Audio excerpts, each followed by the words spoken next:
tema de integrales de línea, ¿sí? Todo lo que se refiere a integral de línea. No sé por qué está demorando en comenzar a grabar.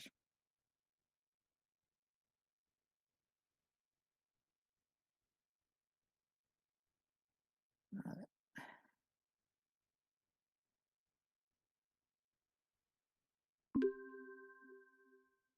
Bueno, ahí está grabando seguro. Decía que vamos a terminar de ver en este práctico la temática de integral de línea.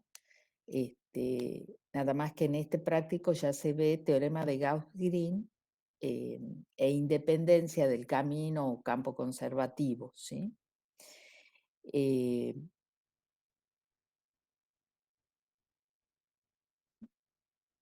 Voy a compartir la pantalla de nuevo.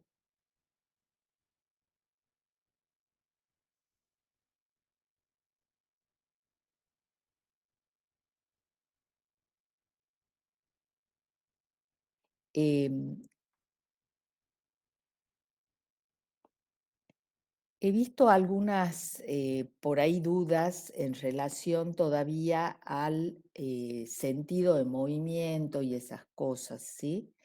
Les quería recordar que la integral de línea, ¿sí? En realidad se calcula la integral de línea de una función escalar. Es una función que da como resultado un número real, ¿sí? Que está definida en los puntos de la curva. Y para resolverla la integral de línea, tenemos que parametrizar la curva. Fíjense la notación C dos puntos o C igual a la imagen de la función alfa de un cierto intervalo AB, ¿sí? Y defino esa función en términos de un parámetro.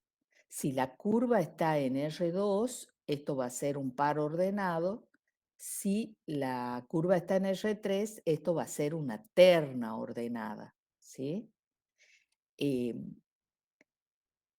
Esa parametrización tiene que ser regular, es decir, el alfa continua, alfa prima continua, ¿sí? Esta va a ser continua en el cerrado AB, el alfa prima en el abierto AB, continuas, y alfa prima no nula para todo T del abierto AB, ¿sí? Entonces, la integral de línea se va a calcular como la integral entre A y B de f de alfa de t. Eso significa reemplazar x por x de t, y por y de t, z por z de t, si los tengo, ¿sí? En la función. Pero en general es poner a la función f en función de t. La función f inicialmente está en función de xy o de xyz, depende si estoy en R2 o en R3. Se multiplica por la norma de alfa prima de t, esto es un producto común, no es producto escalar, de t. Esa es la fórmula de cálculo general. Ahora hay un caso particular, una aplicación particular, que es el cálculo de trabajo, en el cual el dato que se da es un campo vectorial. Entonces, para no confundir tanto acá, le llamemos G a ese campo vectorial, ¿sí? Que si estoy en R2 va a ser un par, si estoy en R3 va a ser una terna, ¿está bien? Pero entonces la función f de P es la proyección escalar del campo en la dirección de un versor B tangente a la curva. Ese versor B, en general, simplemente viene dado en el sentido de que, como dábamos el ejemplo recién por la pregunta de Juan Ignacio, creo que es el que hizo la pregunta, supongamos que sea una parábola la curva, me van a decir, voy desde el origen de coordenadas al punto, si este era el 1, 1, voy desde el origen al 1, 1, o en el dibujo va a estar marcada, o si no me la dan, yo la tengo que poner para hacer el cálculo. Es decir, que este vector B está dado antes de resolver el problema, ¿sí? Ya sea por el que lo ha propuesto al problema o al irlo a resolver yo lo tengo que indicar en la figura. Es un sentido de movimiento, un versor que me está indicando cómo me muevo sobre la curva. Y eso tiene que venir dado. El problema es que no viene en términos de X y de Y. No hay una expresión de eso. Entonces uno, para reemplazar, poner f, la función f, en términos de t, me las arreglo diciendo SB en cada alfa de t, o tiene que ser alfa prima de t sobre su norma, o tiene que ser el opuesto. Y eso es lo que hay que evaluar para poder reemplazar. Y de acuerdo a eso, hay un signo menos precediendo al alfa prima o un signo positivo. ¿Mm? Entonces, al reemplazar en la fórmula, es que me queda la integral sobre C de G escalar B de S, me va a quedar la integral entre A y B de el campo sí lo voy a tener en términos de X y de Y, lo voy a poder pasar reemplazando X por el X de T, Y por Y de T, y si hubiese un Z, Z de T.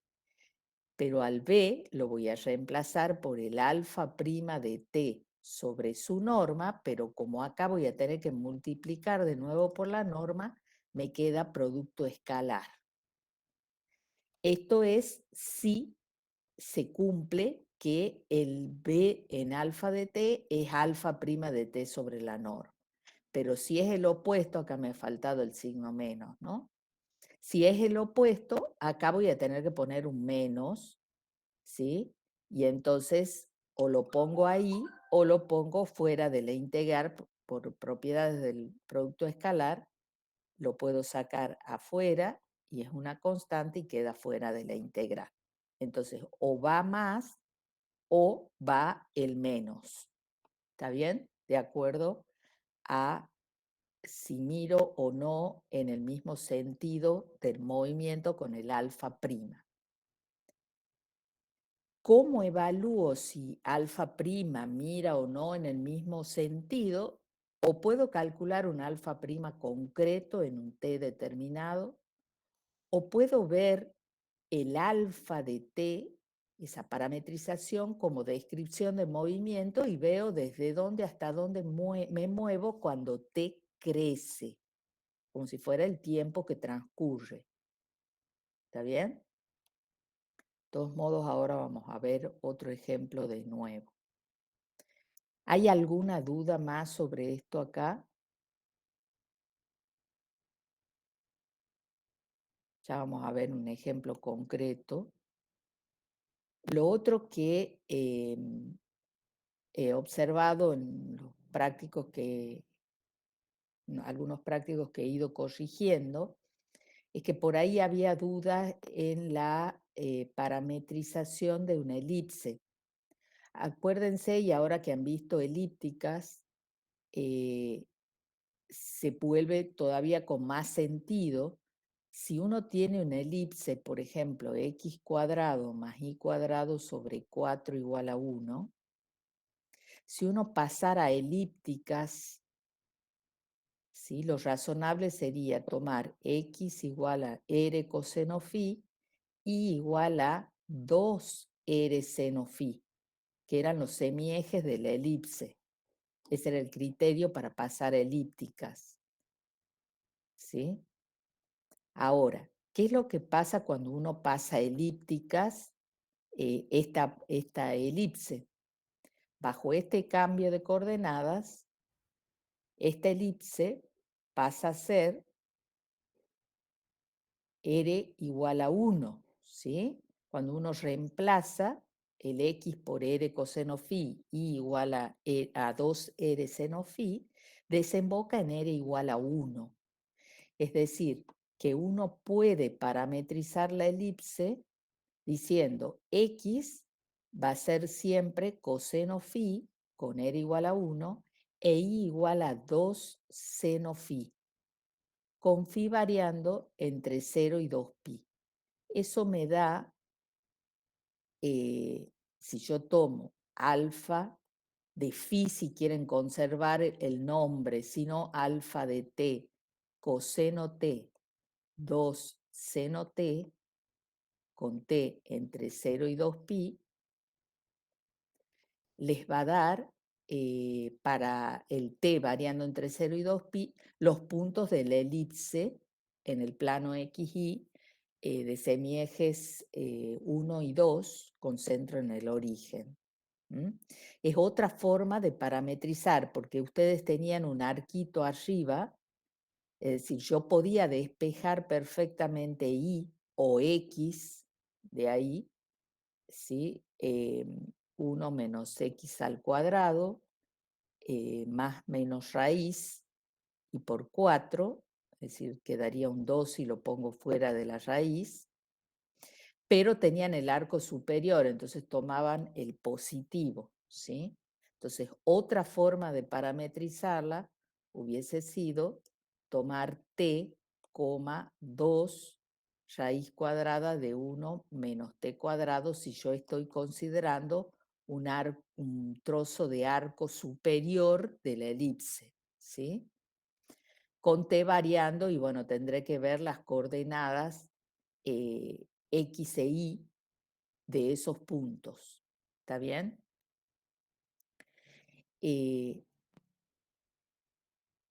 esta me da un sentido de movimiento. A ver, la dibujemos bien a la elipse.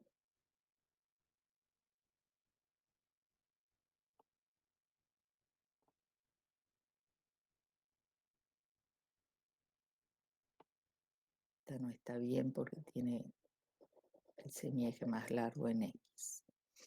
Entonces, yo tengo 2 en Y, supongamos que esto sea un 2, y que esté usando este arquito de acá. ¿Sí? Entonces, acá sería el t variando entonces entre 0 y 1. ¿Está bien? Esta sería una parametrización. Esta es otra.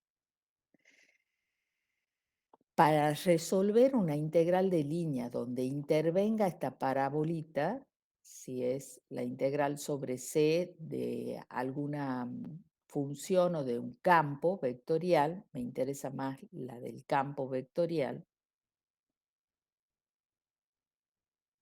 Si yo tengo la integral de un campo vectorial sobre este trozo de elipse, si yo utilizo la parametrización beta, me va a quedar una integral simple determinada. Si yo tomo la integral, perdón, la parametrización alfa, me va a quedar otra integral simple, diferente las dos. Puede ser una mucho más sencilla de calcular que la otra, ¿sí? Las dos, obviamente, me tienen que dar exactamente el mismo resultado K, ¿sí? Pero puede ser mucho más sencillo utilizar una que la otra. Y además, esta parametrización, la beta, ¿sí? La beta, la va a recorrer a la curva bajando. ¿Por qué? Porque a medida, no sé si se ve el amarillo ahí, pongamos turquesa, ¿sí? ¿Por qué? Porque a medida que t crece de 0 a 1, es x igual a t. Entonces, el x está creciendo de 0 a 1 y fabricando el punto sobre la elipse. Entonces, está bajando, ¿sí? Desde el punto 0,2 al punto 1,0. Mientras que la alfa de t, la otra parametrización, la alfa, cuando t crece de 0 a 2pi, acuérdense que t no es exactamente este ángulo, pero es cuando este ángulo que yo veo acá crece, ángulo teta, no sé cómo lo podamos llamar a ese ángulo, cuando este ángulo crece, el que yo veo, t crece. Entonces, eh, a medida que t crezca, yo me voy a mover sobre la curva exactamente al revés que lo hacía alfa. Entonces, si yo establecí un sentido de movimiento, por ejemplo, que digamos inicialmente yo me quiero mover sobre la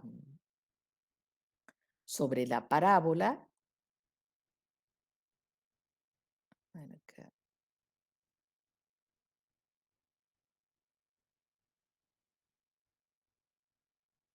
ahí. Supongamos que yo establezco que el movimiento va a ser hacia abajo. Ese es el V inicial, está mirando hacia abajo. Es decir, a este le puedo llamar un punto A y un punto B. Yo quiero ir de A a B. Entonces, esta parametrización, la beta, sí es una parametrización del arco desde A hasta B, mientras que esta es una parametrización que va de B a A, que es lo que nosotros indicamos como menos, esto es una notación pura, de A a B. Es decir, estamos diciendo, esta parametrización la recorre en sentido contrario a ir de A a B. Y entonces cuando resuelva la integral tendré que cambiarle el signo. ¿Sí? Porque creo que esta notación no la aclaré la clase pasada. ¿Se entiende, chicos? ¿Hay alguna duda?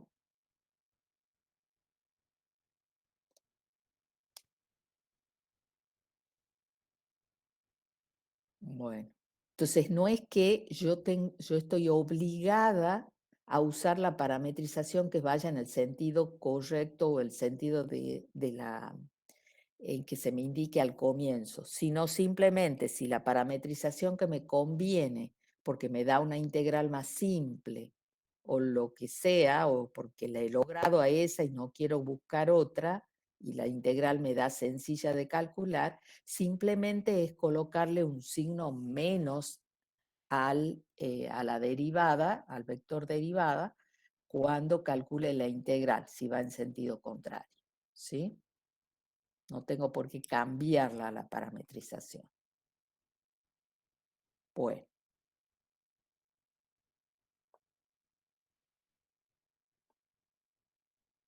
entonces vamos a Gauss-Green. El teorema de Gauss-Green lo que hace es relacionar una integral de línea de un campo vectorial en R2 con una integral doble. Es decir, es una herramienta fuerte porque nos da otra forma de cálculo. Está relacionando una línea con una región plana, ¿sí? ¿De qué manera? La línea tiene que ser cerrada y ser frontera de la región R. Para que la igualdad además se dé, tiene que estar recorrida contraria a las agujas del reloj, ¿sí? Eso se puede establecer de forma sencilla porque estoy en R2. Si fuera R3 la curva, el tener un sentido en las agujas del reloj va a depender si la estoy mirando de arriba, de abajo, ¿sí? Además que no tiene por qué ser plana la curva. Entonces, lo primero que tienen que llamarles la atención es, o tener claro, es que Gauss-Green solo se aplica en R2. ¿Está bien? Es decir, yo puedo calcular trabajo recorriendo una curva en R3 sin ningún problema, pero para aplicar Gauss-Green tiene que ser en R2. Después vamos a ver una generalización ya al final de la materia para curvas en R3, ¿sí? Pero esto es en R2. Entonces esta es la notación de que, una de las notaciones que se usan, y de acá lo que sacamos es que el campo es F1 y F2, que es lo que está acá allí. Todas estas hipótesis se tienen que cumplir para que yo aplique Gauss-Green. Entonces, ustedes ante un problema en el que tienen que calcular el trabajo sobre una línea cerrada en un campo en R2, puedo querer aplicar Gauss-Green, pero para poder hacerlo, para poder usar esta herramienta, tengo que tener estas condiciones. Si no las tengo, no vale la igualdad. Entonces, tienen que comprobar en el ejercicio en el cual lo vayan a aplicar, decidan ustedes aplicarlo, de que realmente lo pueden hacer. ¿Sí? Acá hay una palabra simple, ¿sí? Y acá hay otra, pero esta está referida a la región, esta está referida a la curva. La misma palabra simple tenía significados distintos cuando como adjetivo está calificando a la curva o a la región. Entonces no confundan esas dos cosas. ¿Está bien? Que es bastante común que lo hagan. Lo mismo la palabra cerrada, se usa dos veces, pero tiene distinto significado cuando yo hablo de la región que cuando yo hablo de la curva. Tienen las definiciones ya dadas antes, ¿sí? La región tiene que ser acotada, acuérdense que era que se podía encerrar en un rectángulo coordenado y queda contenida en alguno. eh, la curva regular o regular a trozos, ¿sí? Acuérdense que es que tenga una parametrización regular o que se pueda dividir en un número finito de arcos regulares. Y tiene que estar recorrida contraria a las agujas del reloj. Acá hay una salvedad y esta es la única hipótesis que puede, en principio, no cumplirse, pero que lo mismo pueda usar la herramienta dándome cuenta de lo siguiente. Si yo la recorro en sentido contrario, es decir, en el sentido de las agujas del reloj, esto va a cambiar de signo, la primera. Entonces quiere decir que una va a ser igual a menos la otra. Entonces no es que no la voy a poder usar, pero tengo que darme cuenta que el resultado va a tener un signo diferente. Voy a tener que cambiarle el signo. ¿Está bien? Además hay otras generalizaciones que son las que están aquí abajo, puede que la región no sea simple, es decir, yo pueda separarla en un número finito de regiones simples y el teorema sigue valiendo. Y acá está la explicación. ¿Por qué? Porque se va a poder recorrer cada región, la curva, en sentido contrario y los segmentos que estén duplicados se van a restar. ¿Sí? Entonces es como que este segmento, en definitiva, va a desaparecer en la suma de la integral de línea y voy a volver a tener lo mismo. Entonces, sí se puede aplicar a regiones no exactamente simples, pero sí que se puedan dividir en un número finito de regiones simples. Entonces, van a tener que justificar en cada caso que usen el teorema de Gauss-Green las hipótesis. Por ejemplo, acá tenemos que calcular esta integral de línea, ¿sí? Que es en R2, de acuerdo a esta notación, el campo es el campo y cuadrado, primera componente, x cuadrado, la segunda. ¿Sí? Y me dice que quiere recorrerla en sentido antihorario a la frontera de la región R que se encuentra acá en la figura. ¿Sí? Entonces, fíjense cómo se va justificando cada una de las hipótesis. Gráficamente, cuando yo tengo el dibujo, lo hago gráficamente. ¿Por qué no hago la parametrización de la curva? Empiezo a mirar todos los detalles, porque no tendría mucho sentido aplicar el teorema de Gauss-Green, es decir, uno qué quiere, no calcularla la integral de línea y hacerlo a través de la integral doble. Entonces, no me voy a poner a parametrizar la frontera, a ver que alfa prima de t sea continua, que alfa prima de t no sea nula, etcétera, porque es como que estoy haciendo el doble de trabajo. Si puedo evitarlo, mejor. Es decir, acuérdense que hemos visto la forma gráfica de saber si la curva era regular o regular a trozos, etcétera. Entonces, fíjense cómo lo vamos haciendo, mostrando que es simple, simplemente porque cada paralela corta a la frontera en a lo sumo 2 puntos. En este caso, yo pongo, lo corta en un segmento, en un punto o en 2 puntos. Es decir, estoy mirando la figura concreta que estoy teniendo ahí. No lo digo en el aire, repitiendo las hipótesis que están allá. Estoy mirando este dibujo. Si la región mía fuera un disco, no voy a decir que cada paralela a los ejes corta en un segmento. En ningún momento lo corta en segmentos. O lo corta en dos, o lo corta en un solo punto. ¿Está bien?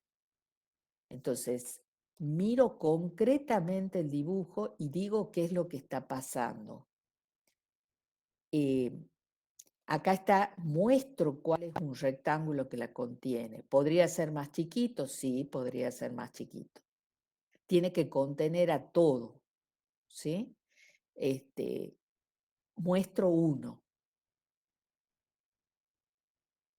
Digo que la curva es regular a trozos porque muestro los puntos 0, 0, el 1, 1 y el 0, 1 son puntos angulosos. Entonces no es una curva regular, pero sí es regular a trozos. Tengo 3 trozos que sí son regulares. ¿Sí? No hay puntos angulosos en cada uno de estos arquitos por separado. Y lo voy diciendo gráficamente. De la forma en que está dicho acá, es la forma en que ustedes tienen que justificar cuando apliquen el teorema de Gauss-Green. ¿Sí? Cada una de las hipótesis. Lo mismo las derivadas parciales del campo, porque son continuas, acuérdense, eso hemos visto en la primera parte de la materia y en cálculo nivel 3. lo miro componente a componente, son polinomios o constantes, justifico que sean continuos. El U lo doy, ¿sí? El abierto, donde está definido el campo y donde es continuamente diferenciable, es todo R2 en este caso, ¿sí? Bien, y de ahí se aplica el teorema. Es, eh, el teorema dice, bajo las hipótesis correspondientes, si yo tenía el campo F1, F2, puedo calcular numéricamente ese trabajo como la integral doble sobre la región cuya frontera es gamma de esta diferencia. Debo derivar la segunda componente del campo respecto de X menos la primera respecto de Y. Y esa es la función que tengo que integrar. Y entonces en este caso queda esta diferencia, ¿sí? Esta respecto de X es 2X menos esta, que es la primera componente respecto de Y, 2Y. Si de acá lo delicado es acordarse el orden para no equivocarse. Y de ahí queda una integral doble. ¿Qué hago con esta integral doble? Lo que tenga que hacer para calcularla. Si tengo que pasar a polares, polares. Si me queda la integral sobre R de dx de y, es numéricamente el área de R. Si esa área es sencilla de calcular con geometría elemental, lo hago. Si era un disco esto, bueno, 2pi pi por radio al cuadrado, ¿sí? Pi por radio al cuadrado. Si es un rectángulo, será base por altura. Si es un triángulo, base por altura sobre 2. ¿Está bien? Uso lo que sea más sencillo para el cálculo. En este caso no me queda el área porque esto no es 1 y entonces planteo, y no hace falta ningún cambio de coordenadas, planteo la integral en el orden. Acá podía hacerlo en cualquiera de los dos órdenes, pero he planteado x variando entre 0 y 1 y después he visto, acuérdense, se hace el barrido, la variación del y entre x cuadrado y 1. ¿Alguna duda hasta aquí, chicos?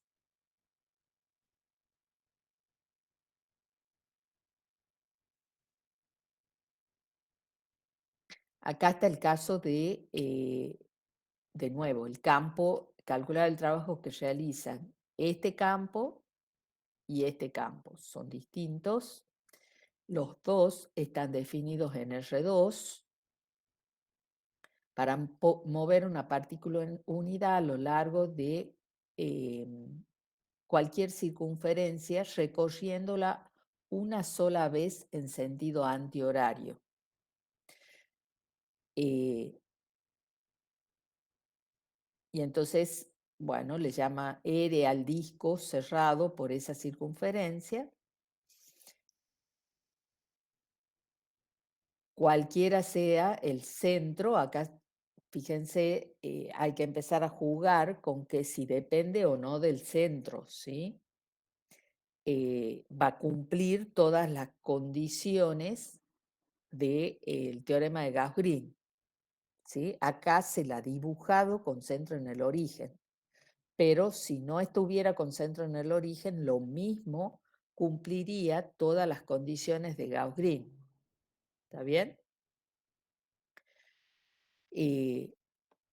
Entonces, fíjense que el teorema de Gauss-Green, ¿qué me dice? Que la integral del campo yo la podría pasar a una integral doble de esta manera.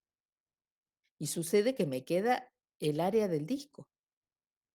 Esto me está diciendo que es independiente del centro. No importa a ese recorrido donde lo haga yo en R2, el trabajo va a ser idéntico. Este campo tiene esa particularidad, el F. Y el G también me da independiente de donde sea el centro de la circunferencia, pero el trabajo es nulo en cualquier lado. ¿Sí? Entonces, el primero, el trabajo no es nulo, pero no importa dónde yo haga ese recorrido circular, no importa en qué zona del plano lo haga, me va a dar igual, y este campo donde lo haga yo el recorrido siempre me va a dar 0. Son campos muy especiales, ¿sí? Que permiten eso. Pero fíjense, esta demostración la hemos hecho a través del teorema de Gauss-Green. ¿Alguna duda?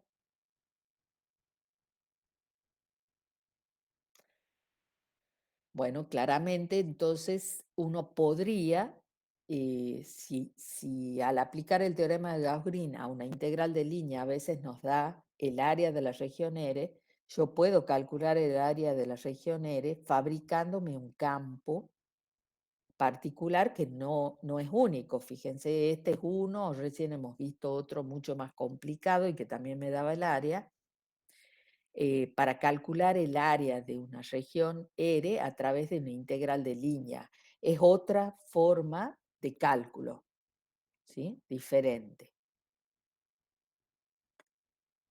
Bueno, muy bien. Acá ya se da un ejemplo en el cual, fíjense, el campo es particular, el campo no está definido en el origen de coordenadas, ¿sí? Profe, Sí, perdón, ¿qué había dicho recién? Que podía ac- calcular de forma diferente. Es que había marcado con el rojo. área. Ajá. El área de una región R, vos la puedes calcular a través de una integral de línea, ¿sí? Sí, profe, O- gracias. Es otro método, digamos, totalmente diferente. Bueno, entonces, fíjense, aquí falla la continuidad de F en la región. Si uno piensa en, acá lo que dice es, para mover una partícula unida a lo largo de una circunferencia centrada en el origen y de radio 3.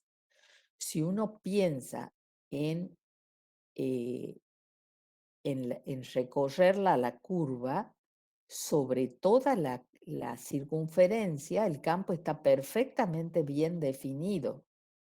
Es decir, en los puntos de la circunferencia no tengo ningún problema, porque acuérdense que aquí están ustedes calculando la integral sobre gamma de f escalar b de s.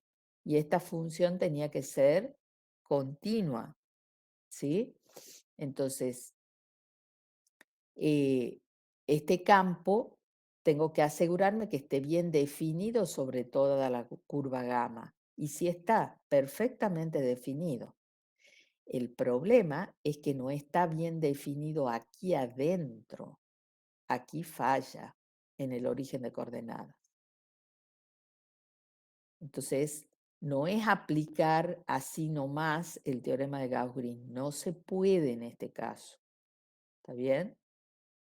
Entonces, en este caso hay que hacerlo con la integral de línea. Porque no se cumplen, acuérdense que pide que el campo sea peor que estar bien definido, continuamente diferenciable, es decir, las derivadas parciales continuas en todo un abierto que contenga a la figura, incluyendo la región. ¿Está bien? Entonces, no se puede aplicar. ¿Alguna duda, chicos?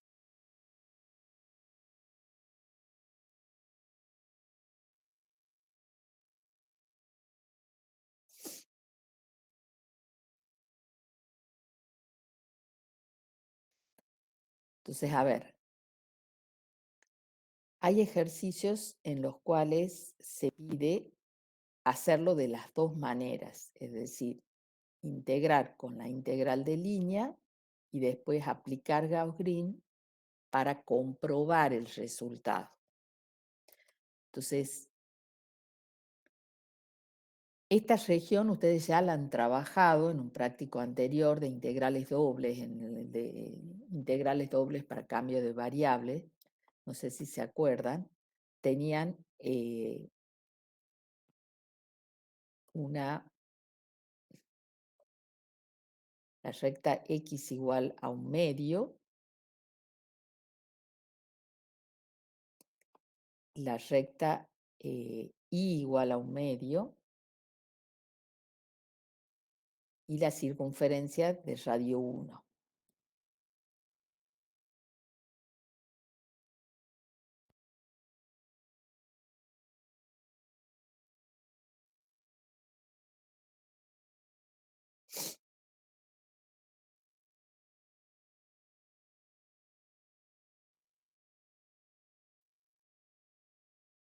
¿Sí?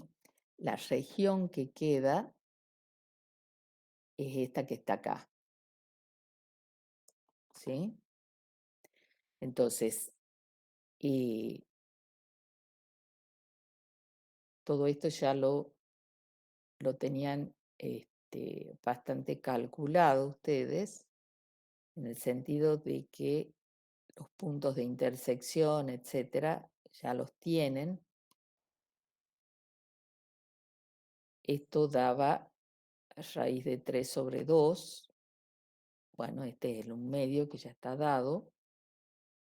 Y este también, este punto de intersección acá, da raíz de 3 sobre 2. ¿Sí?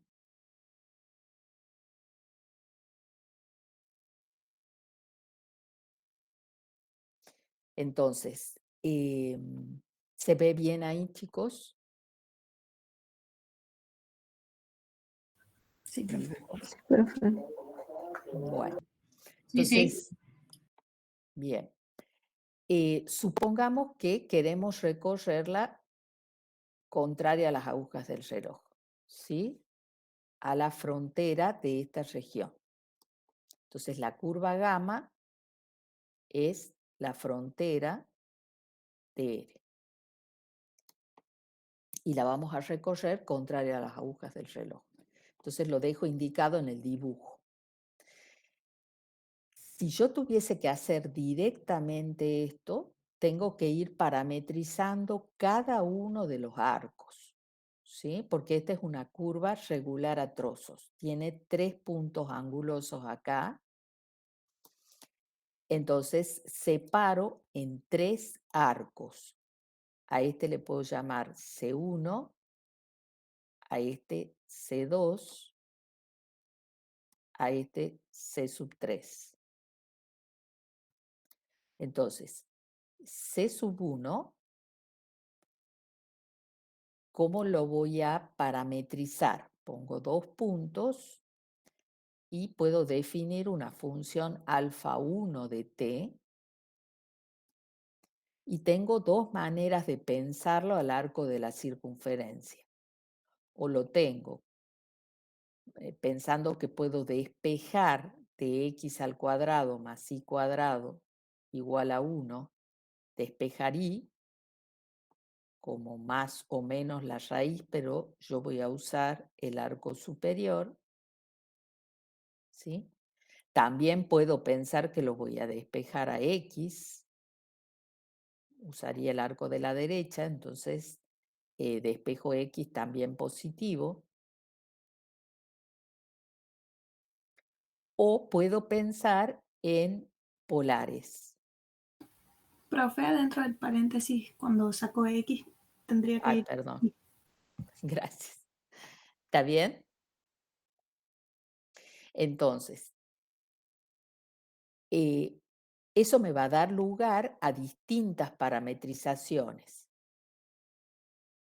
¿sí? En este caso sería el alfa 1 de t, lo tomaría como t raíz cuadrada de 1 menos t cuadrado y tendría que ver la variación de t de acuerdo a la variación de x, que sería 1/2 raíz de 3 sobre 2.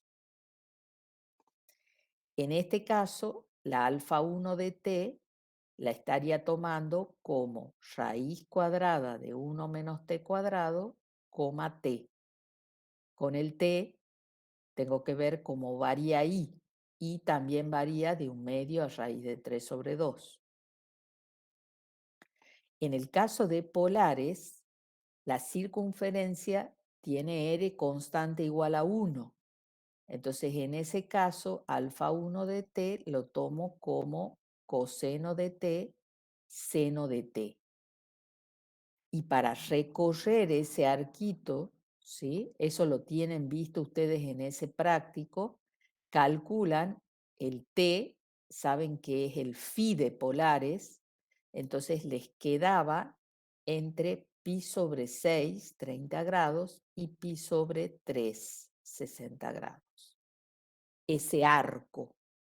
No estoy hablando de describirla la región en polares, que eso les obligaba a dividir, ¿se acuerdan?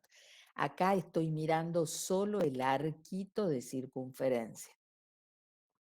Entonces, estas son las tres posibilidades que tengo más a mano, digamos, para definir el alfa 1 de t.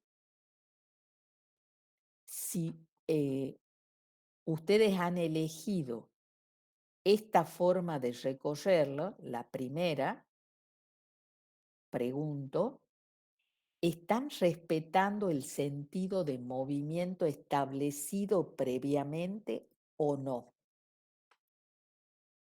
¿La recorren en el mismo sentido que me piden hacerlo o no?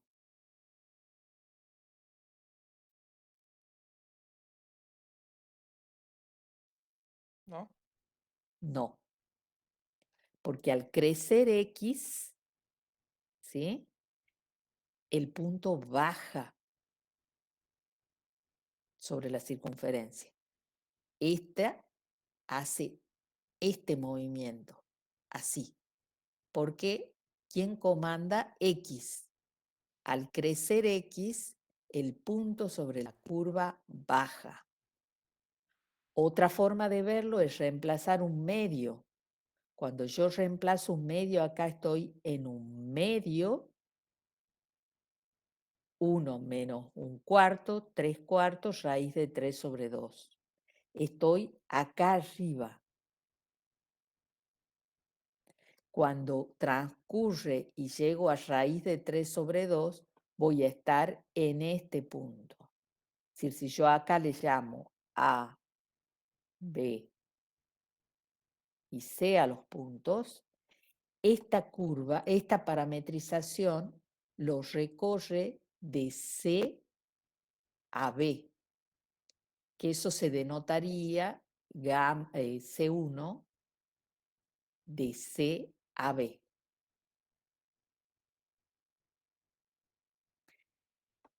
La segunda parametrización responde al movimiento.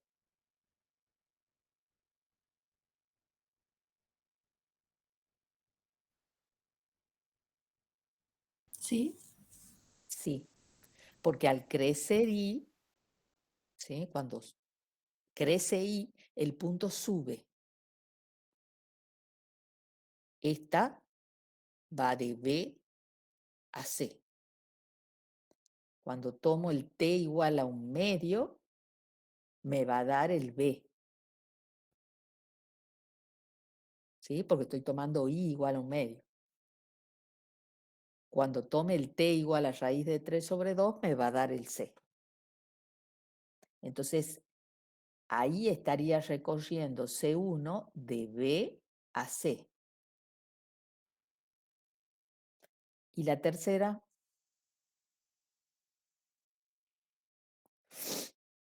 También. también, ¿sí? Porque a medida que t crece, acuérdense que es el ángulo phi de polares, la estoy recorriendo en el sentido B a C. Es decir, en este caso, yo estoy yendo de B a C. Es decir, que aquí estoy haciendo C1 de B a C. ¿Está bien? Ahora, ¿en qué va a cambiar? Bueno, en esta yo voy a tener que ponerle un signo menos al alfa prima, al alfa 1 prima. En las otras dos no. Pero además me va a cambiar la integral simple que yo tenga para calcular. Puede ser más sencilla o más difícil de calcular. Entonces ustedes tendrán que ver, es lo mismo que un cambio de variable. ¿Cuál les conviene? ¿Sí? ¿Con cuál les conviene calcular? Entonces, a ver, yo voy a tomar coseno t, seno t, con t variando entre pi sobre 6 y pi sobre 3. Entonces sé que esta sí va de B a C, así que no tengo que cambiar ningún signo. Vamos a el segundo arco. Es la recta x igual a un medio. ¿Cuál es la forma clásica en que ustedes parametrizarían x igual a un medio?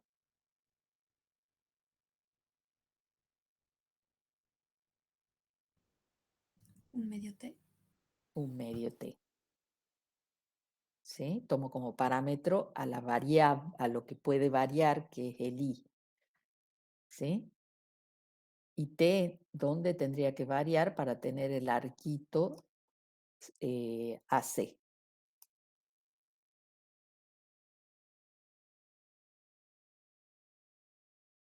Entre un medio y raíz de 3 sobre 2. Exacto. Recorro como quiero, es decir, yo quiero recorrer de C a A, quiero bajar. Esta va de... Ajá, Tendríamos que tomar la parametrización de la curva C2 negativa, es decir, es esta decir, en va sentido opuesto. en sentido opuesto, ¿sí? Esta en realidad va de A a C, es decir, es igual a menos la que yo quiero, que es de C a A. Entonces ahí dejo con este símbolo el llamado de atención de que yo aquí voy a tener que cambiar el signo. O si no, ponen aquí al lado, antes que se olviden, es B en alfa 2 de t va a ser igual a menos alfa prima 2 de t sobre su norma. ¿Sí? En cambio aquí es B en alfa 1 de t es igual a alfa 1 prima de t sobre la norma de alfa 1 prima de t. ¿Sí? Vamos al tercer arco. Llamemos alfa 3 a la parametrización. ¿Cómo parametrizarían la recta y igual a un medio? T, un medio. Ujú. El que varía es x y x variando entre... Un medio y raíz de 3 sobre 2. Exacto. Esta está recorrida en el sentido correcto. El correcto es de A a B. Sí, está bien eso. Sí. Está bien. No hay que cambiarle nada, porque cuando t crece me muevo de izquierda a derecha. Entonces, si quiero aclarar aquí, pueden no poner, ¿no es cierto? Esto es alternativo, pero indiquen alguna cosa que les diga, que indique si toman el opuesto o no. En este caso no hace falta el opuesto. Son iguales. ¿Alguna duda hasta aquí?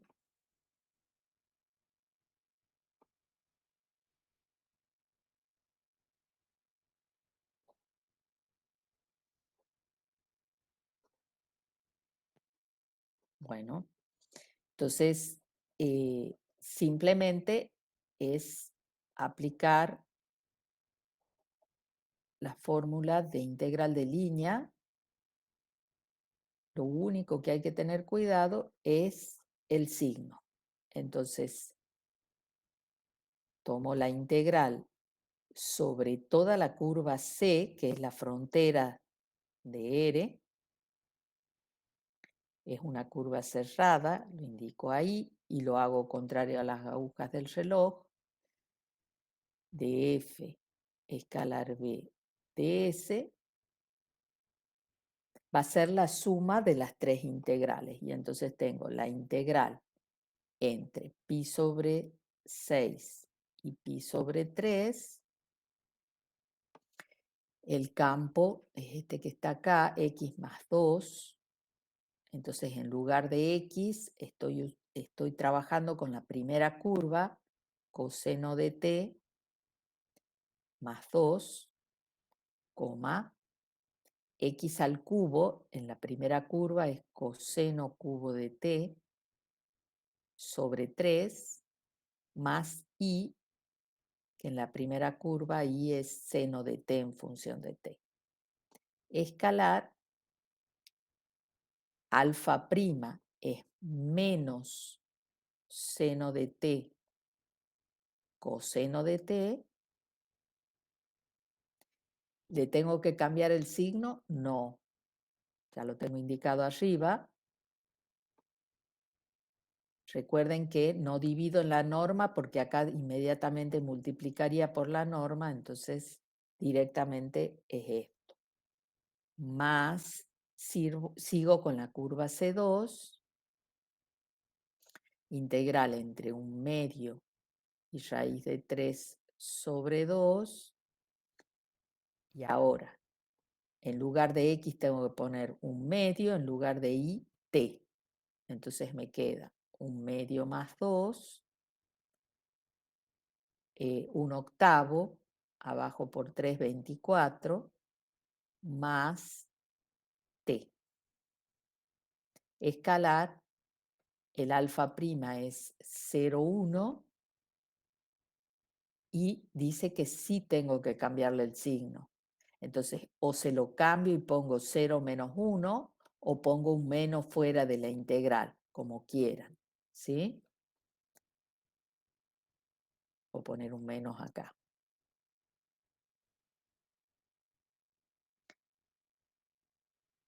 Esto por dt. Más ahora vamos a calcular la tercera.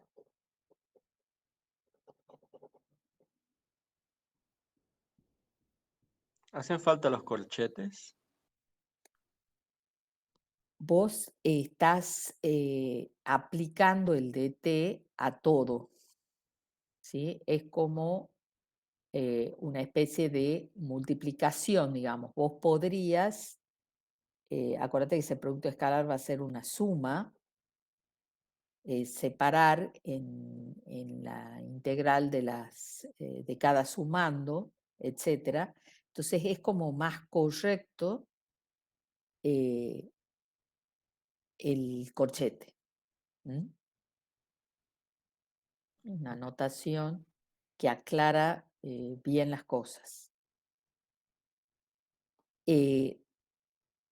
Entonces, la última, perdón, acá en principio es un más, la integral entre 1/2 y raíz de 3 sobre 2 y el campo x más 2, ahora x es t e y es 1/2 en la tercera curva. Entonces tengo t más 2, t al cubo sobre 3 más 1/2, escalar, y ahora el alfa 3' es 1, 0.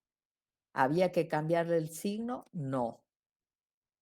Y entonces, esta es la integral que hay que calcular. ¿Sí? En principio no queda una integral complicada, uno ya lo va viendo antes de, cuando va escribiendo, ¿sí? Acá lo máximo que va a quedar es un coseno a la cuarta, que ya sabemos resolverlo. Queda para ustedes intentar ver qué pasa si hubiese aplicado las otras parametrizaciones, ¿sí? Con la raíz. La integral que me va a quedar, la primera integral, va a ser diferente. Las otras dos integrales son tremendamente sencillas de cálculo, ¿sí? Y esto me va a dar un número acá. No lo voy a hacer yo al detalle aquí, pero me tiene que dar un valor que yo lo pueda comprobar con Gauss-Green. Es decir, cuando aplique Gauss-Green me tiene que dar exactamente igual. ¿Alguna duda de lo que hemos planteado acá?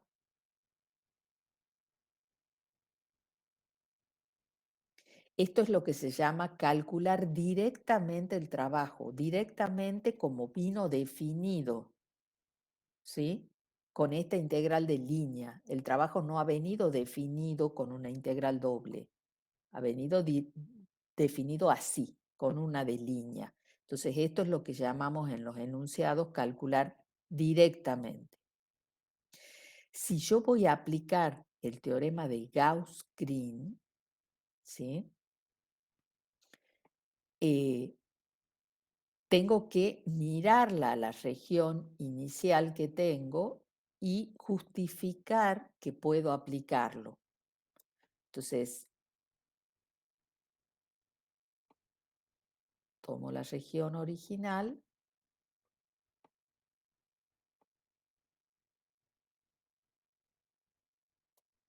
y digo, es una región simple porque cada paralela a los ejes coordenados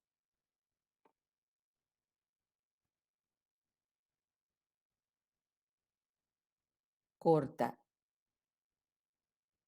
esta es la región R, si ya la tenía definida en el problema R, si no, la tengo que definir, tengo que decir R es tal cosa. Aquí me venía dada C como la frontera de la región R igual a tal cosa. Entonces ya está definida, ¿sí? Pero si les dan la curva, y ustedes tienen que decir quién es R, ¿sí? Pero fíjense que R se está tomando cerrada de entrada, es mayor, igual, menor, igual, ¿sí? Entonces, lo primero, R es cerrada por definición. Si ustedes la definen, la tienen que definir cerrada. Es simple, y hago el dibujito, cada paralela a los ejes coordenados corta en. En este caso concreto, ¿qué posibilidades hay?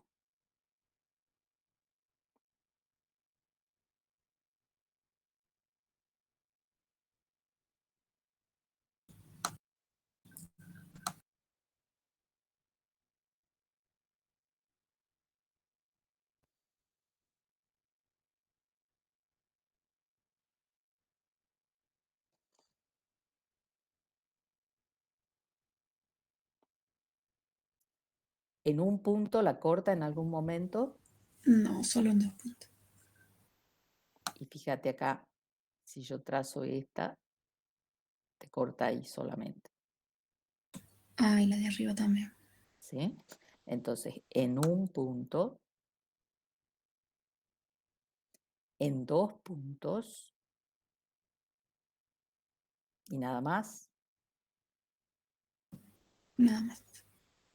y en segmento no, Y en segmento por ¿Por dónde? ahí por abajo. exacto. ¿Por dónde, profe? En esta, si vos trazás esta, te corta en todo este segmento, ¿sí? En todo esto. Sí. Y el- Y lo mismo en la vertical. Entonces, en este caso se dan los 3 casos posibles de corte. Es acotada. ¿Sí es acotada? Sí, profe. Sí. ¿Qué rectángulo podrías dar? Esto era un medio, esto era un medio, esto era raíz de 3 sobre 2. ¿Qué rectángulo podríamos dar que la contenga? Un medio raíz de 3 sobre 2 por un medio raíz de 3 sobre 2. Exacto, ¿sí? Ese podría ser un rectángulo que es el rectángulo justito. Si no, tomamos el 0 raíz de 3 sobre 2, 0 raíz de 3 sobre 2, también lo contiene. ¿Sí? Y cualquiera más grande también. ¿Está bien? Entonces, dibujo simplemente un rectángulo que lo contenga. Entonces, tengo que R es acotada, pues el rectángulo T, le podemos llamar, la contiene. Le llamamos T al rectángulo. ¿Sí? ¿Qué más? Ya tenemos todo lo de la región. C es la frontera, ¿sí? C es cerrada.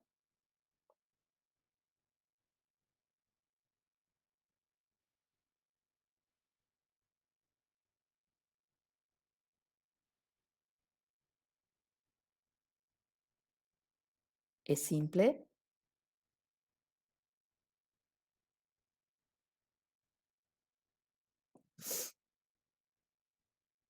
¿Qué tenía que pasar para que sea simple la curva?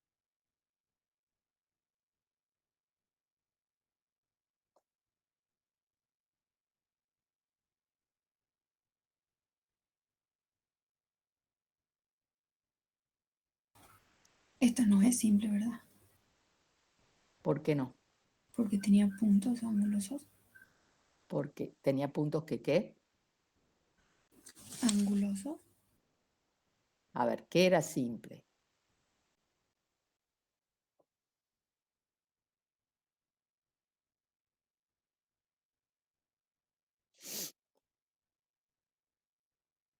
Puede ser que era que para todo t perteneciente al intervalo abierto, lo f de A y f de B era distinto, o T1 y T2 perteneciente al intervalo abierto, f de T1 es distinto de f de T2, no se Es chocan. decir, es la parametrización, tenía que ser 1 a 1 Sí.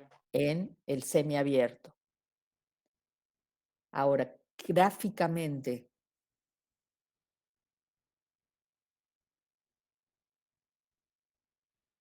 yo acá en realidad tengo las parametrizaciones de cada arco, pero gráficamente puedo ver, si suponte no las tengo, no he hecho directamente, no he hecho las parametrizaciones, ¿cómo veo gráficamente si la curva es simple? Que es cerrada porque la recorro, ¿no es cierto? Puedo recorrerla completa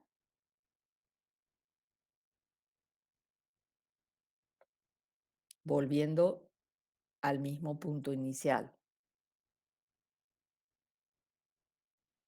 Por eso es cerrada.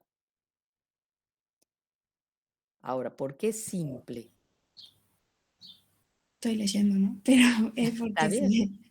Que es se un hilo recorre una sola vez y no se cierto, corta a sí mismo. Exacto. Acuérdense que un 8 es cerrada, pero además no es simple porque se corta en el trayecto a sí misma. Eso hace que la parametrización no pueda ser 1 a 1. ¿Está bien? En distintos instantes de tiempo pasa por el mismo punto. Entonces, simple porque se recorre una vez, no vuelve sobre sí misma, ¿sí? Y no se corta a sí misma en su recorrido.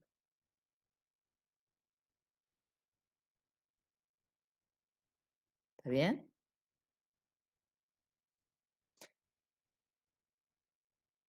¿Qué más? ¿Es regular?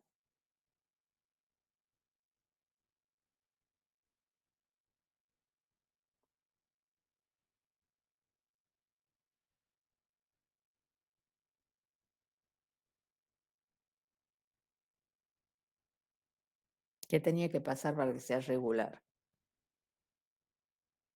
Gráficamente.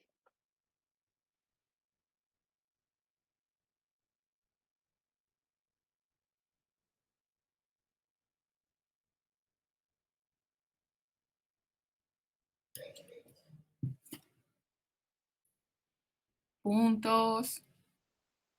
Ahora sí Ah, los puntos tenía que angulosos. ser algoritmo. Exacto, ahí entran los puntos angulosos, ¿sí?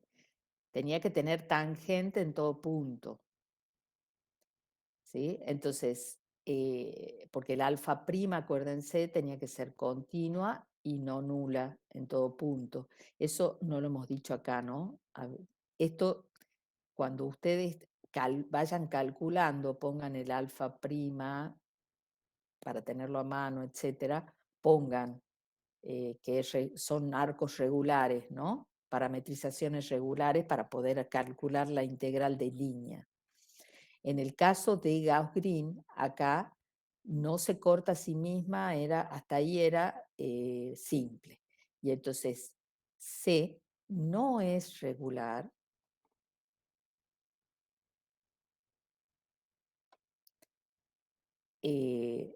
pero sí es regular a trozos, pues presenta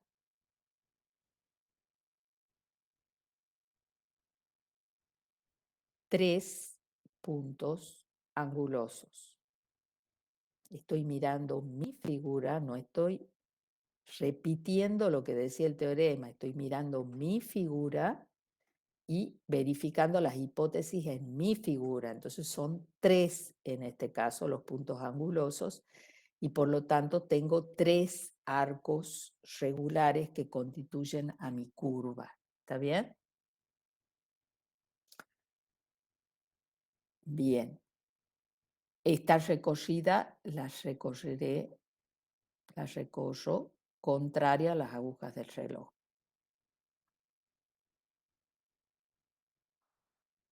O sentido antihorario. Muy bien. ¿Qué más falta de las hipótesis? De la curva, en principio ya está todo, y faltaría ver el campo. El campo, Y el sentido de la curva, Marce. acá está, la recorro contraria a las agujas del Ahí está, reloj que listo. hemos dicho. No ¿sí? vi, no vi. Gracias, Fer. Y entonces, x más 2, x al cubo sobre 3 más y.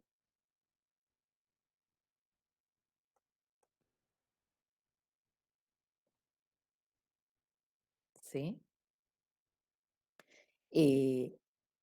Este campo está definido en todo R2 sin ningún problema.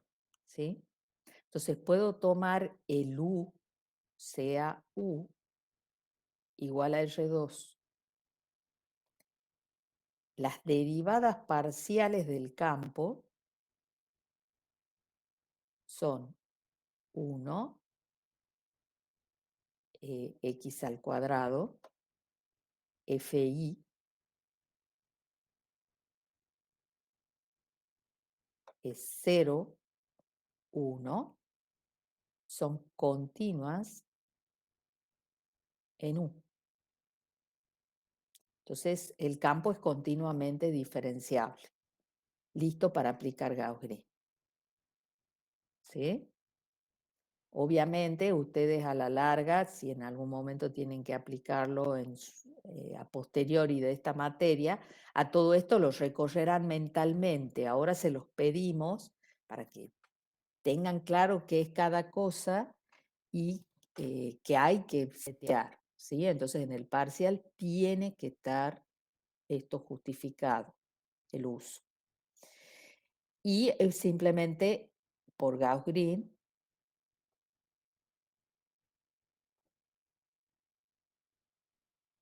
la integral sobre la curva C cerrada recorrida así contraria a las agujas del reloj va a ser igual a la integral doble sobre R y es la segunda componente del campo respecto de de X, la segunda componente respecto de X, que en este caso es X al cuadrado, menos la primera componente respecto de Y, que es 0, de X de Y.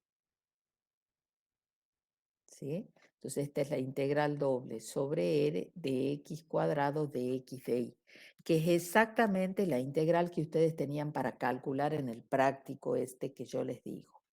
Es decir, a esto ya lo tienen calculado y tiene que dar exactamente el mismo valor que acá arriba. ¿Sí? ¿Alguna duda, chicos?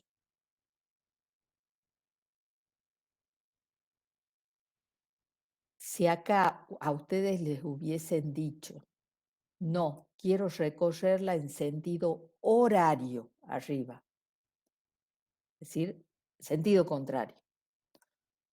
Todo esto hubiese cambiado, es decir, si esto hubiese sido sentido horario, aquí yo hubiera tenido un menos, acá un más y acá un menos. ¿Está bien? Es decir, esta hubiese sido la curva de CA y la tomo así, y esto me hubiese dado menos K, por supuesto. ¿Puedo aplicar Gauss-Green? Sí puedo. Lo que tengo que decir acá es, como la recorro en sentido horario, va a cambiar el signo. Es decir, esto que va a estar en sentido horario distinto, va a ser menos el resultado de esta integral y me da el menos K. ¿Se entiende?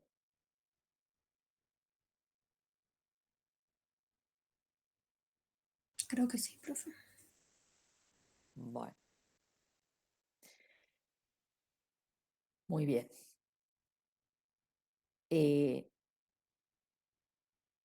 Esto en cuanto a la aplicación de Gauss-Green.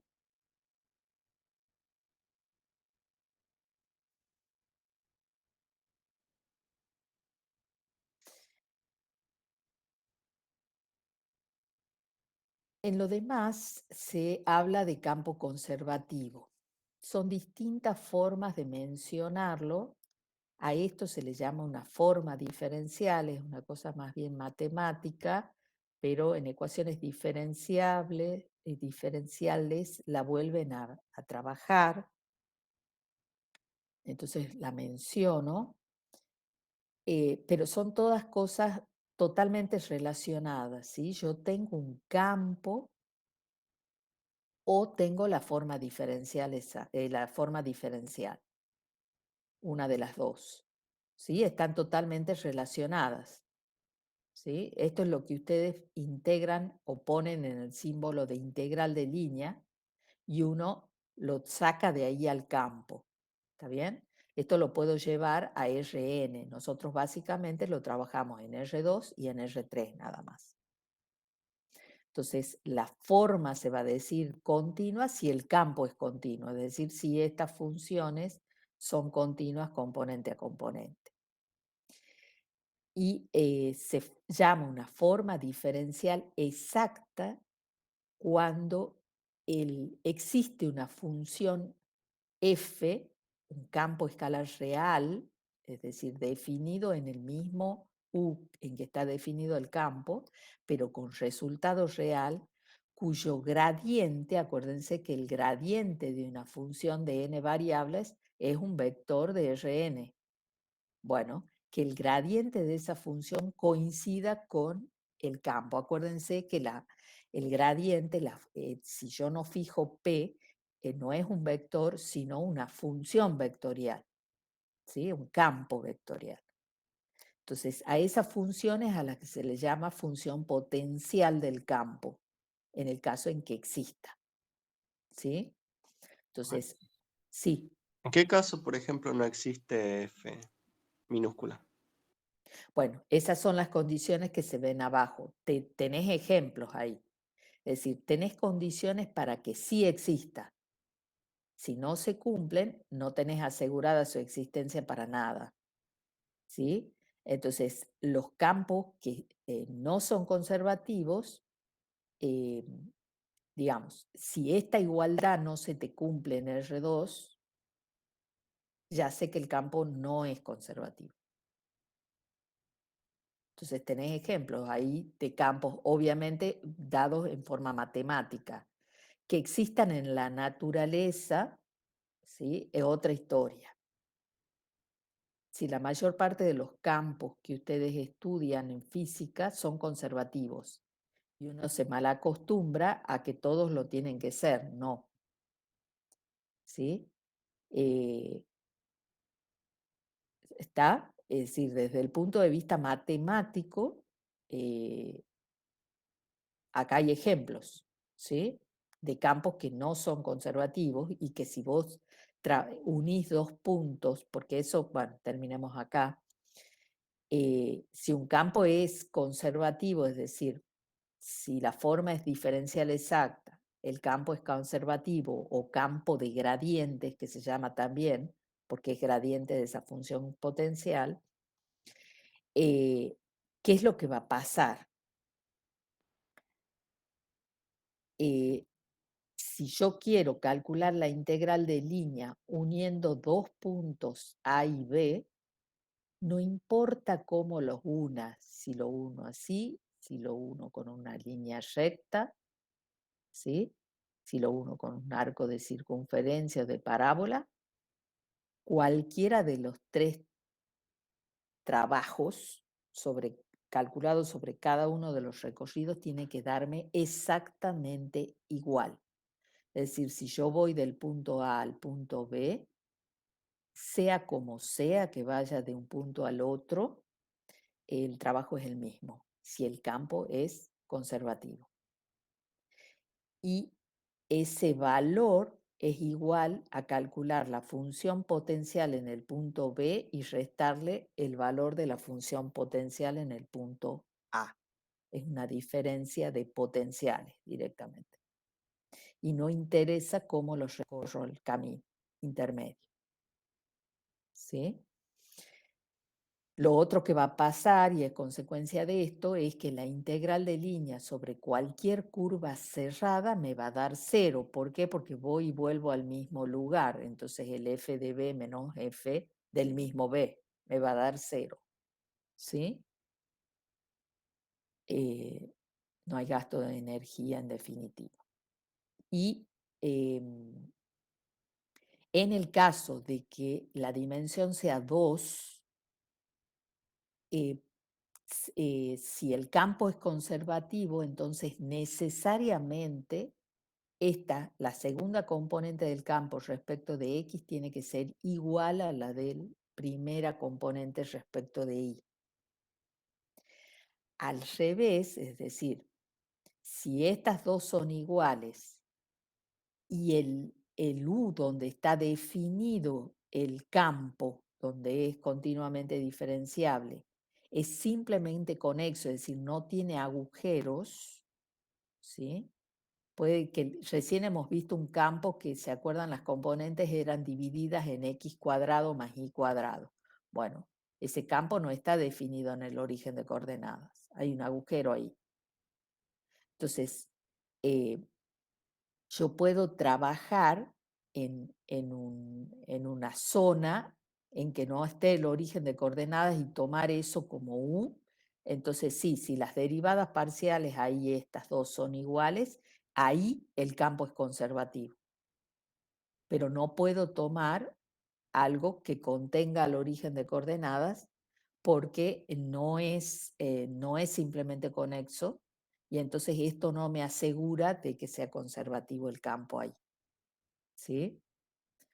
Cuidado con Profe, eso. Sí. ¿a qué se refiere con estrellado? Estrellado es que vos tengas un punto, si vos fijas un punto y tenés cualquier otro punto, podés unirlo con una recta sin salirte. Y acá no se puede, porque vas a tener que atravesarlo al origen en algún momento. Eso es estrellado. Viene de la palabra estrella. Si vos tomás un punto y cualquier otro punto se tiene que poder unir a través de un segmento con ese punto y se te forma como una estrella. ¿Sí? Vos podés tener Muy bien. una estrella y ese es el estrellado. Entonces, acá está, digamos, definido a la par, ¿no? Profe, Sí, o sea que no podemos tomar, por así decirlo, una región que esté muy curvada, ¿verdad? O sea, en el sentido de que... claro, Ah, claro. ¿Sí? y profe, ¿por qué la condición esta de este U estrellado?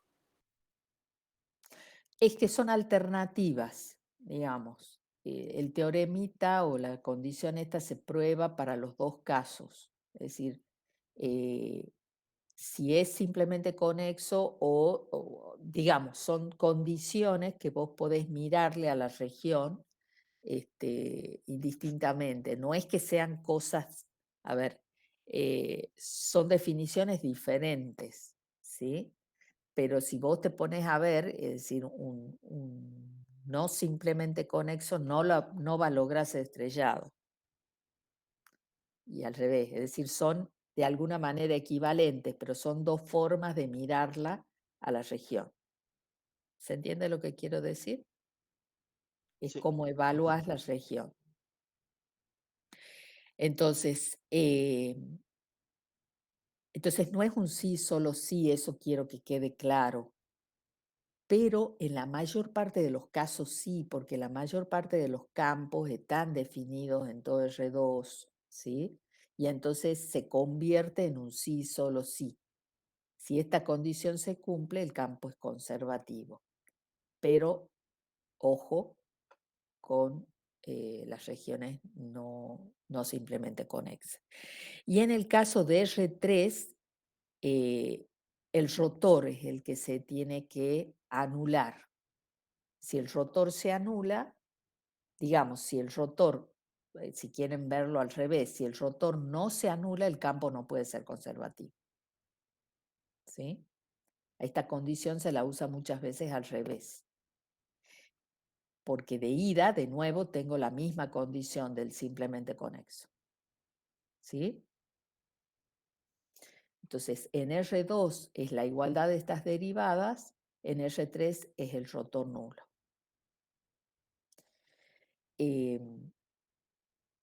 Bueno, acá hay ejemplos, ¿sí? Que tienen ustedes en la teoría de campos que son, acá está el ejemplo que yo les decía, ¿sí? Léanlo con cuidado, ahí no tienen un simplemente conexo, y entonces no puedo decir, fíjense que voy a poder tomar la circunferencia alrededor del origen de coordenadas y sin embargo no da nula, ¿no? El trabajo. Son contraejemplos para que se convenzan de que esto vale. Veamos nosotros, porque ya tienen esos para leer. Esto es sacado de un parcial viejo, ¿sí? Yo tengo este campo campo está en R3.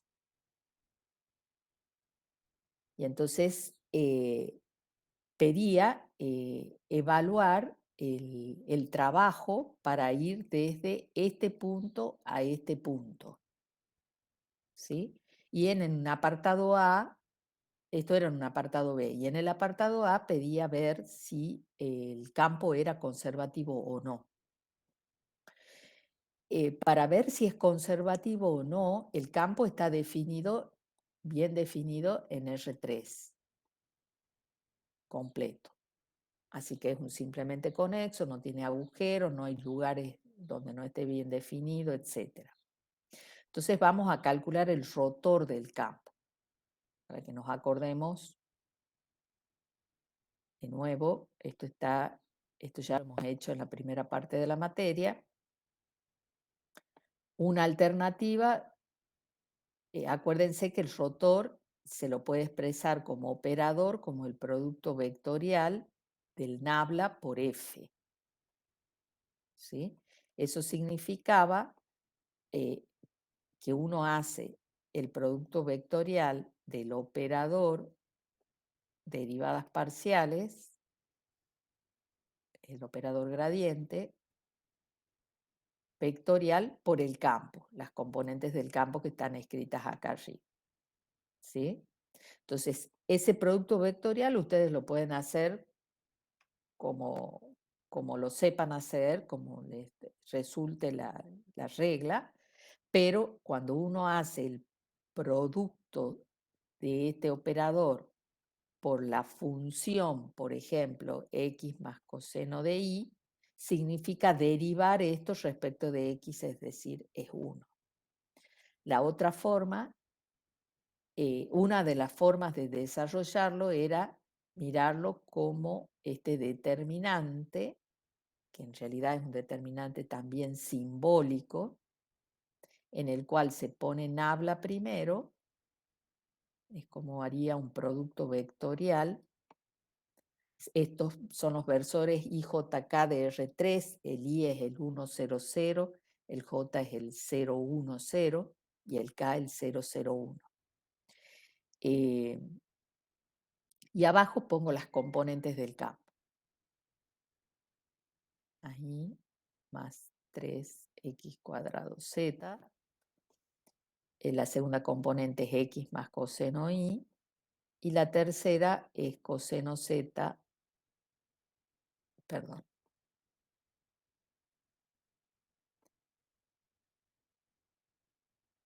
más x al cubo.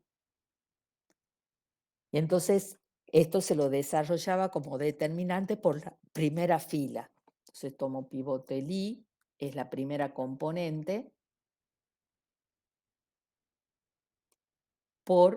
y tacho la primera fila, la primera columna, y hago este por este menos este por este. Entonces, derivada respecto de i de esto es 0 menos derivada de esto respecto de z es 0. Más. Tomo el segundo, j. Acuérdense, j iba cambiado de signo. ¿Sí? Tacho esta columna y esta fila, la segunda columna y la primera fila, y hago este por este menos este por este. Entonces, derivar respecto de x esta componente es 3x al cuadrado menos derivar respecto de z esta componente queda también 3x al cuadrado. Más ahora este pivote k y hago, tacho la primera fila y la tercera columna. Entonces, es derivar respecto de x, esta segunda componente da 1, menos derivar respecto de y, la primera componente da 1, menos 1. Entonces, esto da el vector nulo, ¿sí? El campo es conservativo. Y entonces está la propiedad que me dice, da lo mismo como vos unas el A con el B, el trabajo va a ser idéntico. Entonces, una posibilidad de resolver el problema es directamente tomar como camino la recta que une A con B. Yo elijo el camino porque da igual. Entonces parametrizo esa recta, tomo punto inicial A más T, B menos A, con T en el 0, 1. Eso parametriza la recta de A a B. Ya no voy a tener que cambiar signo ni nada. Eso, el A es 1, 0, 0, más T, B menos A, quedaría 1, pi sobre 2, pi sobre 2. Entonces este sería el alfa de T, que queda 1 más T, coma, T por pi sobre 2, T por pi sobre 2, con T variando en el 0, 1. Profe, Sí, perdón, ¿por qué va del T del 0 a 1? acordate que es la parametrización del segmento. Ah, no sé, está bien. ¿Sí? Sí, ¿Te acordás? sí, sí. Sí. Bueno, bien. El alfa prima de T es 1, pi sobre 2, pi sobre 2, no nulo claramente para todo T del 0, 1, y alfa prima continua. Así que es una parametrización regular.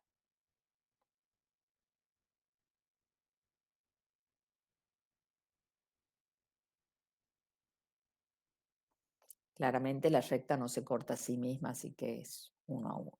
¿Está bien? No, y la recorro una sola vez.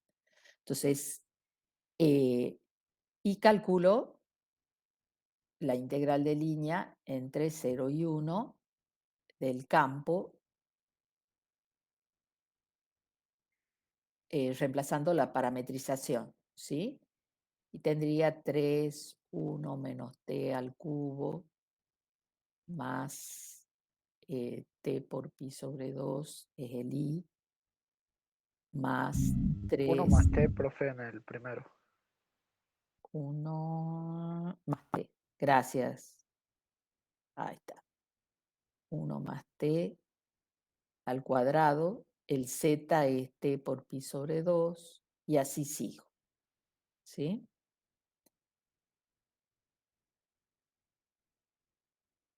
Más coseno.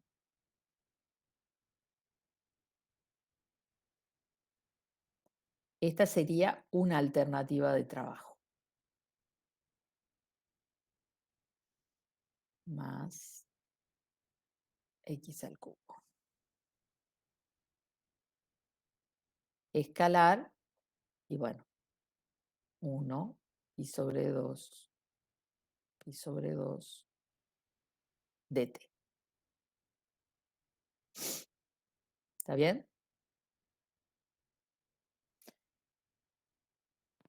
Una forma de trabajar. ¿Cuál sería la otra forma de trabajar? Por supuesto, esto tiene que terminar de resolver. Otra forma, por supuesto, sería tomar otra curva. Si esta integral me llegara a quedar complicada, en una de esas con otra curva la cosa se facilitaría. Pero, ¿qué es la otra alternativa que tengo? Usar el hecho de que tiene que existir la función potencial y que es la diferencia de los valores de la función potencial en los puntos, el de partida menos en el de llegada. ¿Qué gano con eso? Yo tengo que encontrarla la función potencial, ¿sí? En el caso en que yo tengo dos puntos fijos, uno puede decir, bueno, pero ¿vale la pena el trabajo de encontrarla todo? Sí, está bien, son los dos puntos fijos, lo hago a través de la recta, que es lo que estaba haciendo acá, y ya está el cálculo. La ventaja de la función potencial es que una vez que yo la tengo, no importa quiénes A y quiénes B, puedo tomar otros puntos y hacer la diferencia y tengo el trabajo. ¿Se entiende lo que quiero decir? No voy a tener que tomar, cada vez que tome un par de puntos, la recta correspondiente y volver a hacer el cálculo de la integral de línea. Yo, si consigo la función potencial u tal, si el gradiente de u es igual al campo, dados dos puntos, cualesquiera, yo con hacer la diferencia de u en el punto final menos u en el punto inicial tengo el trabajo. Lo tengo para este A y este B, pero lo tengo para cualquier otro que a mí se me proponga. Entonces, se gana mucho teniendo la función potencial en la mano. Entonces, ¿cómo hago para conseguirla, la función potencial que sé que existe? Lo que hago es hacer el siguiente razonamiento. Si el gradiente de u tiene que ser igual a f, quiere decir que la derivada parcial respecto de x en cualquier x y z tiene que ser igual a la primera componente del campo, que la primera componente del campo es 3x al cubo más y más 3x cuadrado z. La derivada de u respecto de y en cualquier x y z tiene que ser igual a la segunda componente del campo, que es x más coseno y. Y la derivada respecto de z en x y z tiene que ser la tercera componente del campo, que es coseno de z más x al cubo. ¿Está bien? Y entonces quiere decir que u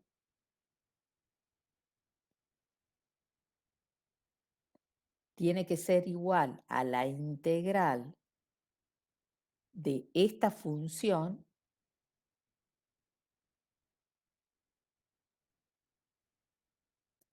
integrada respecto de x, ¿sí? Y eso es igual a integrar esta función que está acá, forma indefinida,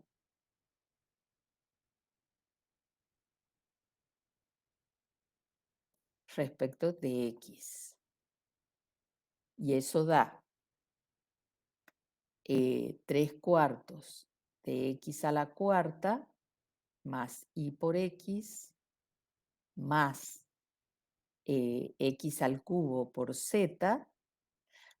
Como es una integral indefinida, fíjense que ustedes han estado solamente integrando la variable x. Es decir, la función primitiva puede haber tenido un más, una función phi de y de z. Si yo la derivo a esta función desaparece y me queda la inicial. Entonces, el más una constante que tenían en primer año para las integrales indefinidas, en este caso que yo tengo tres variables, desemboca en esta función porque al derivar esta expresión respecto de x, esa función es constante. ¿Se entiende la idea? ¿Alguna duda?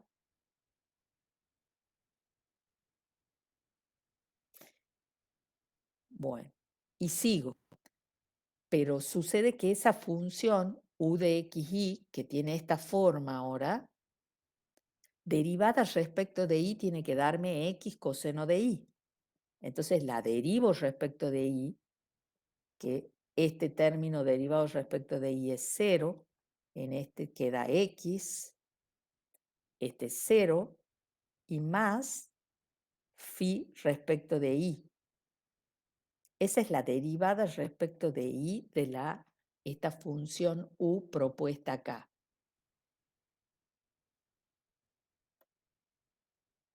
Y eso tiene que darme igual a x más coseno de y.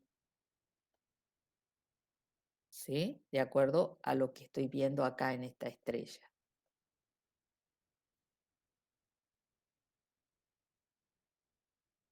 Entonces, esto se cancela y me queda que la derivada respecto de y de esa función phi tiene que ser coseno de y. Pero entonces phi de iz es integrar coseno de y respecto de la variable y. Y esto da seno de I, pero más una posible función sí de Z.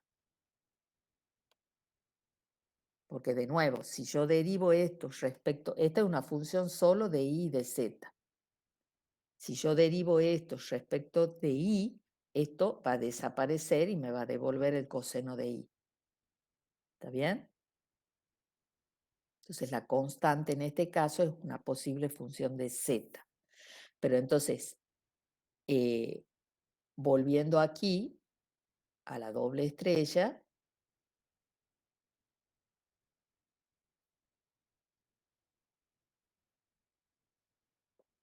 tengo que la función potencial entonces va tomando la forma 3/4 de x a la cuarta más y por x más x al cubo por z más la phi de iz, pero acabo de ver que es seno de i más una posible psi de z. Y ahora, ya me moví borita para no seguir aumentando estrellitas, la derivada de esto respecto de z, que fíjense me queda x al cubo más si prima, ya ¿sí? Solo depende de z, cambio la notación, tiene que darme igual a coseno de z más x al cubo. Se cancela y me queda que la si prima es coseno de z. Esta ya es una función de una variable, entonces si de z es la integral indefinida de coseno de z de z. Que esto da seno de z más, ahora sí, es una constante. Y entonces, volviendo a aquí, le pongamos doble viborita a esta.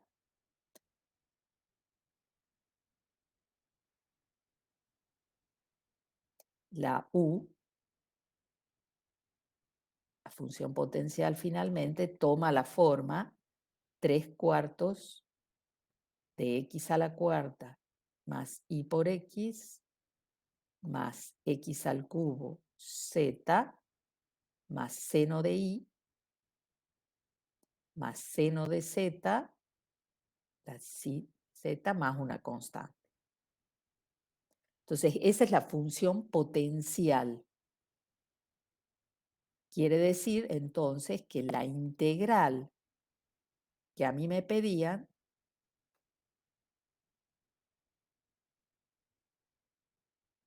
de A a B, no importa el recorrido, tiene que ser la U en B menos la U en A. Hago ese cálculo y es el valor que tengo que obtener. ¿Sí? Aquí la ventaja es que si yo tomo otro B y otro A distintos, puedo seguir haciendo el cálculo todas las veces que quiera y no tengo que volver a parametrizar recta, volver a aplicar la integral, etc. Es decir, este trabajito que he hecho acá en encontrar la función potencial es muy valioso desde el punto de vista de calcular trabajo ya entre dos pares de puntos cualesquiera. En el parcial, algunos lo han hecho de la forma de arriba y otros con la forma de abajo, los dos están correctos. Esta integral parece larga, pero no es tan difícil, siempre y cuando no se pongan a desarrollar estos cubos. No hace falta, y este cuadrado. ¿Sí? La diferencial de esto, chicos, es dt. Lo de adentro es un simple cambio de variables. ¿Sí? A esto lo miran como un u cubo, y el u cuadrado, en este caso, sale más rápido. Pero cualquiera de las dos formas es correcta y tiene que dar exactamente igual. ¿Alguna duda?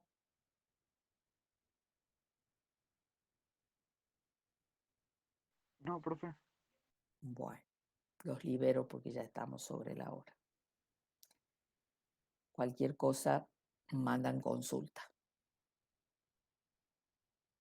Bueno, profe, nos vemos. Nos vemos. Gracias por la actividad. Muchas gracias, profe. Nos vemos. Chao. Chao. Nos vemos. Chao, hasta luego.